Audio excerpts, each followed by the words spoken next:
Ji, birds and pets देखने वाले तमाम दोस्तों को अस्सलाम वालेकुम। मेरा नाम मोहसिन नकवी और हम इस वक्त मियाँ रियाज़ फार्म हाउस पे मौजूद हैं। मियाँ उसामा रियाज़ मेरे साथ मौजूद हैं, नौजवान हैं। इन्होंने जो है वो आम जो आजकल के नौजवानों की एक्टिविटी है सबको तकरीबन अंदाज़ा है कि किस डगर पे जा रही है नौजवान नस्ल, लेकिन इन्होंने एक बड़ा अच्छा ये जो शौक़ रखा हुआ है कि जिस तरह आपको पहले बताते रहते हैं कि जो नायाब नस्लों के हवाले से, और इन्होंने ये घोड़ी जो है, ये घोड़ों का भी इन्हें शौक़ है। इन्होंने ये घोड़ी है मोरना नस्ल की, और ये पाकिस्तानी नस्ल है और बिल्कुल नायाब हो चुकी है इस वक्त।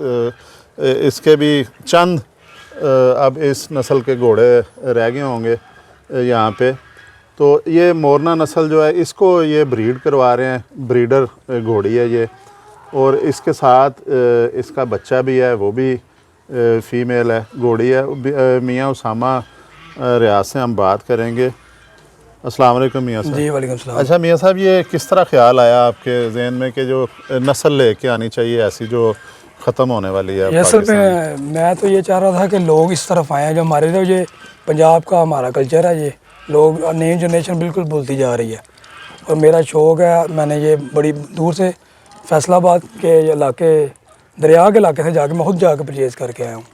मतलब जहाँ पे हम बाइक पे बैठ के जाके जंगलों से ये, मतलब जो बेले के इलाके से मैं ये ख़रीद के लाया हूँ। और ये मैं चाह रहा हूँ, ये हमारे पास एक ब्रीडर घोड़ा है, ये घोड़ी है, तो इसे इंशाल्लाह आगे बच्चे लेंगे, इसकी ब्रीड बढ़ाएंगे। तो घोड़ा किस नस्ल का है? घोड़ा ये हमारे पास वलायती नस्ल का है, मतलब वलायती और देसी मिक्स है। और हम यही चाहते हैं कि हम अपनी देसी ब्रीड को जो है ना प्रमोट करें। लोग आजकल के लोग जो है ना वो कर रहे हैं, वलायती घोड़ों को ज़्यादा प्रमोट कर रहे हैं, लेकिन जो हमारी देसी नस्ल है, जैसे इंडिया में मारवाड़ी घोड़े हैं, वो बहुत प्रमोट करते हैं अपनी मारवाड़ी जो घोड़े, जी जी, वो बहुत प्रमोट करते हैं अपनी नस्ल को। तो हमारी जो है ना ये देसी ब्रीड पाकिस्तानी, ये बहुत अच्छी है। अच्छा, ये इस नस्ल में खूबी क्या है, क्यों इस नस्ल का नाम क्यों इतना मशहूर है? ये जो है ना, ये गर्म खून के घोड़े हैं। ये जो हमारे जो है ना वलायती घोड़े, ये ठंडे, ये इसके ऊपर बैठ के इसकी टोर, इसकी हर चीज़ बदल जाती है टोर। ये गर्म खून के नस्ल के घोड़े हैं। अच्छा, ये कौन कौन से इससे काम लिए जाते हैं, और पुराना अगर आपके जहन में हो कोई? पहले तो देखो ना, गाड़ियों की जगह यही इस्तेमाल होते थे। बिल्कुल। तो अब जो है ना, ये गाड़ियाँ आ गई, इनकी जगह गाड़ियों ने ले ली है। तो लेकिन अब तो ये ब्रीडिंग के सीज़न। अच्छा, नहीं, ये मेरा पूछने का मकसद ये था कि ये आपके पास जो मोरना नस्ल की घोड़ी है, ये पहले आज से 100-200 साल पहले, जब ये गाड़ियों का नहीं था दौर, ये घोड़े ही रखे जाते थे सवारी के लिए, और उस वक्त लाजिम होता था कि हर घर में घोड़ी या घोड़ा मौजूद होता था सफ़र के लिए। एक से ज़्यादा होते थे बल्कि ये। तो ये ज़्यादा जो है ये सवारी के लिए, आमदोरफ्त के लिए इस्तेमाल होते थे, या ये एक होता है आम घरों में सवारी के लिए रखा होता है। फिर कुछ नस्लें होती हैं जिन्हें जंगों में भी इस्तेमाल किया जाता था, वो भी होंगी नस्लें मखसूस। फिर उसके बाद जो लंबा फासला तय करने वाले घोड़े होते होंगे, कुछ तेज़ दौड़ने वाले घोड़े होते हैं। ये इसमें कौन कौन सी खूबियाँ इस मोरना नस्ल? ये जो हमारी देसी ब्रीड है, ये भी एक्चुअली अरब से ही सामने रिलेटेड करती है। ये भी जंगों में ही जो है ना हिस्सा ली है इन्होंने, इनकी जो नस्लें हैं ना, इनके बावजूद बिल्कुल।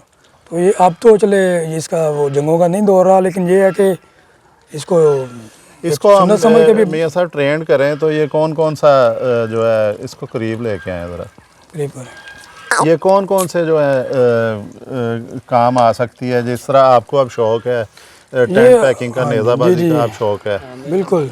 ये नेज़ाबाजी में आगे इंशाल्लाह इससे अच्छे बच्चे लेंगे तो वो हम मैदान में लाएंगे, नेज़ाबाजी करेंगे इससे। और ये राइडिंग के लिए बच्चे आए, राइडिंग करते इधर। अच्छा, ये बच्चों को कराती है राइडिंग? हाँ जी, लेकिन अभी ये ब्रीडिंग में है, इसलिए इसे अभी राइडिंग। अच्छा, मतलब ये है फ्रेंडली घोड़ा? हाँ जी जी, बिल्कुल। अच्छा जी, एक और बड़ी चीज़ घोड़ों के बारे में कहा जाता है कि वो जो घोड़ा और कुत्ता बड़ा वफादार होता है। बिल्कुल। आपके पास हैं, अब ये 6 साल से आपके पास है।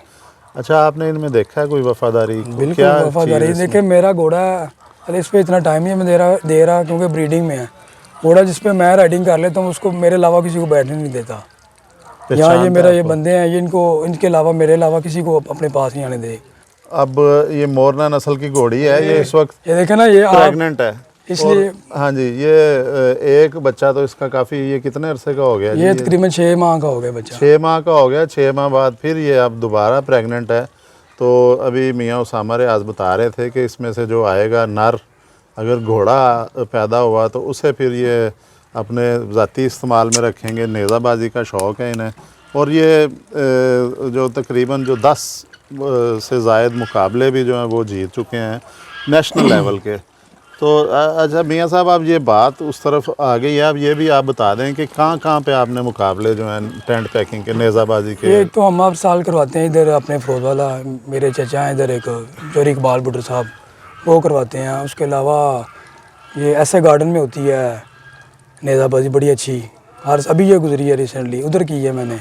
फिर हाफसाबाद लगते हैं 3-4 मेले, गुजरात वाली साइड पे लगते हैं, ये इसी साइड पे बस। अच्छा, ये जो घोड़े होते हैं, ये जो नेज़ाबाजी के मुकाबले होते हैं, इनमें कौन कौन सा शहर है या सूबे हमारे आते हैं जहाँ से लोग आते हैं शौकीन? ये ज़्यादा तो गुजरात से लोग आते हैं, अटक से आते हैं। ये मतलब हमारे ये गुजरावाला से आगे निकल जाए ना, आप घोड़े शुरू हो जाएंगे। हमारे गुजरावाला में लोग इतना शौक नहीं है अभी। वैसे है इधर जो ट्रेंड शुरू हो रहा है, और आप जैसे नौजवानों की वजह से काफ़ी इससे हौसला अफजाई होगी कि अब इस तरफ से आपका कहने का मतलब है कि ये गुजरांवाला से आगे निकल जाएं, गुजरात चले जाएं, सियालकोट आगे जितना ये बड़े शहर आते हैं, खारियाँ, जेलम, बिल्कुल। और इस इस्लामाबाद तक लोगों ने, पिंडी तक लोगों ने घोड़े रखे, अटक तक जो है ना ये घोड़े रखे हैं। मतलब कि ये कितने कोई जो मतलब अच्छे मुकाबले में ना तकरीबन 400-500 घोड़ा इकट्ठा हो जाता है। ये नेज़ाबाजी पीछे हो गया ऐसे गार्डन में, तो यहाँ पे तकरीबन 400-500 घोड़ा इकट्ठा हो गया था। अच्छा, मतलब 500 शौकीन हैं कि जो आपने देखे हैं जो मुकाबलों में हिस्सा लेने की आ जाते हैं। बड़ी हौसला अफजा बात है कि 500 जो है ये चंद शहरों से आ जाते हैं जो दोस्त हैं, नौजवान हैं, उन्होंने जिन्हें ये शौक़ है टेंट पैकिंग का। तो अब देखें, एक चीज़ और मियाँ साहब बता दें आप, ज़ाहिर है घोड़े आपके पास हैं, आपको पता होगा कि अच्छे घोड़े की क्या खूबियाँ होती हैं और इसमें कौन कौन सी उनकी गर्दन देखी जाती है, उनकी टांगें देखी जाती हैं, आँखों से, दांत से, क्या क्या, ये थोड़ा सा बताएं। घोड़े के ये 6 बांध होते हैं, बाकी वो ज़्यादा सीनियर लोग हैं उनको पता है। ये इसकी टांगें देखनी जाती हैं, इसका फिर माथे पे ये जो होता है, ये माथे पे एक जो है ना एक होना चाहिए, ये जो ये दायरा बना होता है जो अक्सर बच्चों के सर पे भी होता है। बिल्कुल बिल्कुल। बाकी इसकी गर्दन देखी जाती है, इसकी कमर। अच्छा, गर्दन में क्या देखते हैं? गर्दन की लंबाई होनी चाहिए घोड़े की, लंबी गर्दन, लंबी गर्दन होनी चाहिए। और इसकी टांगों में क्या चीज़ देखी जाती है? टांगें पतली होनी चाहिए, जो है ना इसके अंदर जो वाया होना चाहिए। और लचक जो होती है इसके? जी, वो लचक, यही टांग जितनी भी पतली होगी उसमें उतनी लचक होगी। अच्छा, तो इसके मुंह से किस तरह अंदाज़ा लगाया जाता है? मुंह तो देखा ना, छोटा मुंह, जो इसकी नासें हैं ना, जो नाक हैं इसके, हाँ जी, ये बड़े होने चाहिए। इससे फिर जैसे देखा आपने अरबी घोड़ों के बड़े होते हैं, हाँ जी, उनके चपटा, तो वो जितने बड़े होंगे उतना वो उस स्पीड में भागेगा और उसका जो है ना सांस फूलने में जो है ना कम। ज़ाहिर है जब घोड़ा भाग रहा होता है उसको तेज़ी से सांस लेना पड़ता है, तो उतना वो जो है ना वो ये। अच्छा जी, ये अभी मियाँ साहब ने हमें कुछ घोड़ों के बारे में मालूमात भी दी हैं। उनका ये कहना है कि नथने जो हैं वो चौड़े होने चाहिए, और माथे पे ये एक बालों का एक चक्कर सा होता है, वो एक होना चाहिए। दुगाड़ा कहते हैं इसको, दुगाड़ा जो होता है देसी ज़ुबान में। जी। और मियाँ साहब इसकी जो मुंह की लंबाई का भी कोई बस वो मुंह की लंबाई भी हो, बड़ी खूबसूरत, और बारीक मुंह होना चाहिए, नथने चौड़े होने चाहिए, गर्दन जो है वो लंबी होनी चाहिए, टांगें पतली होनी चाहिए, और इसकी जो वेल होती है जिसे कहते हैं वो किस तरह की होनी चाहिए? वो भी मतलब इतनी, ये उसकी जो है ना जो इतनी को होनी चाहिए, जो कमर है इसकी ऊपर कट ही आ जाए। ये बुजुर्ग कहते थे तो खूबसूरत वही घोड़ा लगता है जिसके ऊपर कट ही आ जाए। अच्छा, इतना लंबा घोड़ा नहीं खूबसूरत लगता है।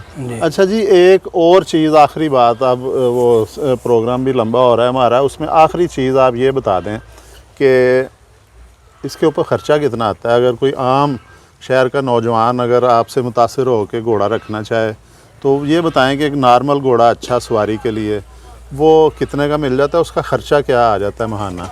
घोड़े का ये देखें, घोड़े को शौकीन लोग ही लेते हैं अब तो, वैसे तो आप नहीं, शौकीन का कोई पता नहीं, उसने उसको चीज़ पसंद आ गई, उसने 10 लाख भी बोल देना, 20 लाख भी बोल देना। आम घोड़ा 10-20 से अब नीचे नहीं आ रहा, जो अच्छा घोड़ा, जो नस्ली है, जो रखने के काबिल है।